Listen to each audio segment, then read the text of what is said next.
যদি কারো মন খারাপ থাকে তাহলে বেশি বেশি করে শেয়ার শুনবেন, পারলে পড়বেন, তখন দেখবেন মন ভালো হয়ে যাবে। কারণ আমাদের উস্তাদেরকে দেখতাম ছোট সময় একা একা অনেক সময় শেয়ার বলতেন। তখন যদি জিজ্ঞাসা করতাম যে হুজুর একা একা দিয়ে শেয়ার পড়েন,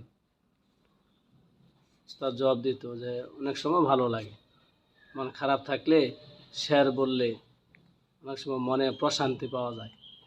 ওই সময় তো বুঝি নাই, এখন বুঝতেছি আসলে সত্যি শেয়ার একা একা শেয়ার বললে মনের মধ্যে শান্তি পাওয়া যায়। এই জন্য আমি অনেক সময় একা একা শেয়ার বলি, তখন ওস্তাদের কথা মনে পড়ে।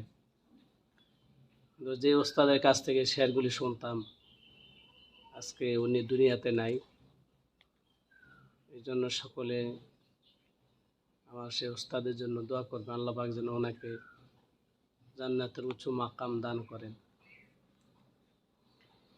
কাবা বুনিয়াদে খলিলে আজারাস্ত, দিল গুজার গাহে জলিলে আকবরাস্ত।